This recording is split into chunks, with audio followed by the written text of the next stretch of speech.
નમસ્કાર ખેડૂત મિત્રો, હું રમેશ રાઠોડ, વિષય નિષ્ણાત પાક સંરક્ષણ, કૃષિ વિજ્ઞાન કેન્દ્ર ગીર સોમનાથ.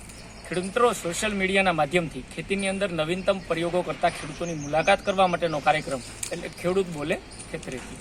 આપ પણ ખેતીમાં કંઈ નવું કરતા હોય, આપણે પણ કોઠા સૂઝથી કંઈ વસ્તુ બનાવી હોય અથવા ખેતીમાં પાકની અંદર નવીનતમ પ્રયોગો કરતા હોય તો એના પણ આપ વિડીયો આ નીચેની સ્ક્રીન પર આપેલા નંબર ઉપર 2 થી 3 મિનિટનો વિડીયો આપ વોટ્સએપ કરી શકો અને આપનું નામ લખીને મોકલશો તો આપની પણ જો વાતો હશે, જે વાતો બીજા લોકોને ઉપયોગી થાય તો એને પણ આપણે સોશિયલ મીડિયાના માધ્યમથી રજૂ કરીશું.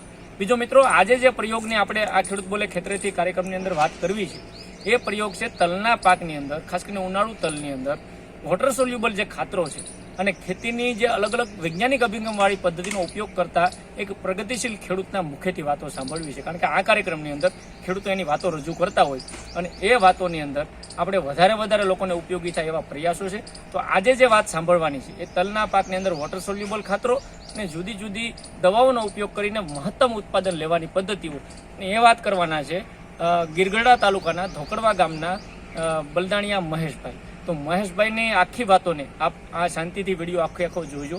એમાંથી ઘણી બધી વસ્તુ તમને ઉપયોગી પણ થશે અને એનો ખેતીમાં ઉપયોગ કરી અને આપણે ખેતીને સમૃદ્ધ બનાવીએ. તો હવે આપણે સાંભળીએ બલદાણિયા મહેશભાઈ. નમસ્કાર ખેડૂત મિત્રો, હું છું મહેશ બલદાણિયા, ગામ ધોકડવા. આજે આપણે વાત કરવાની છે તલની ખેતી વિશે. વાતની શરૂઆત કરીએ પહેલાં આપણે કોડીનાર ખાતે કેવીકેમાં ફરજ બજાવતા કૃષિ નિષ્ણાત રમેશભાઈ રાઠોડનો હૃદયપૂર્વક આભાર માનીશ.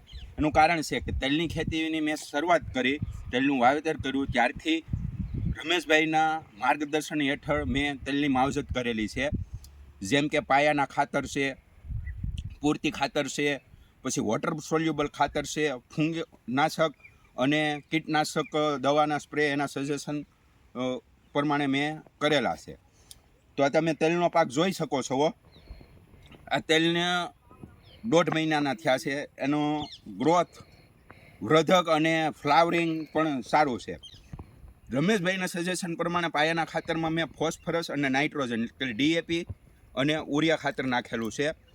પછી જ્યારે પાણ મેકવાનું થયું, નિંદામણ કરી તલને પારવી અને પછી પૂરતી ખાતરમાં એમોનિયમ સલ્ફેટ સાથે પોટાશ એટલે કે મોરેસ્યુ ખાતર અને પોટાશ મેં આમાં નાખેલા છે.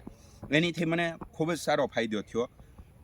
પછી જ્યારે તલ વધી ગયા અને ખાતર નાખવાનું થયું તો મેં રમેશભાઈને વાત કરી કે ભાઈ આવી રીતનું છે, ખાતર આપવું છે.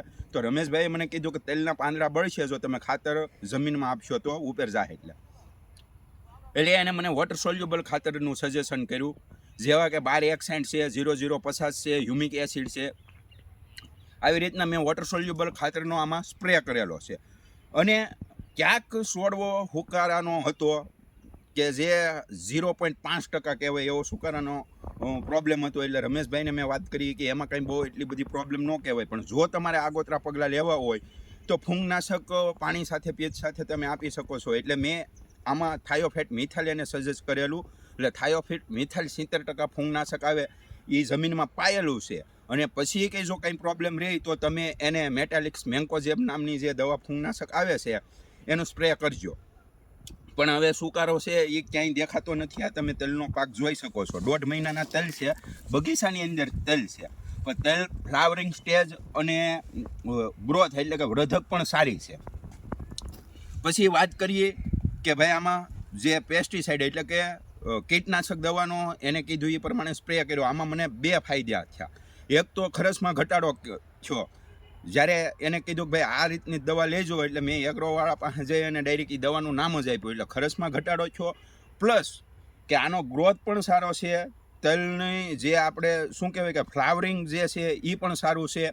તો આ વિડીયોનો અંત કરતાં પહેલાં હું હૃદયપૂર્વક રમેશભાઈ રાઠોડનો જે કેવીકેમાં કૃષિ નિષ્ણાતમાં ફરજ બજાવે છે એનો હૃદયપૂર્વક આભાર માની અને આ વિડીયોનું હું પૂર્ણ વિરામ કરું છું.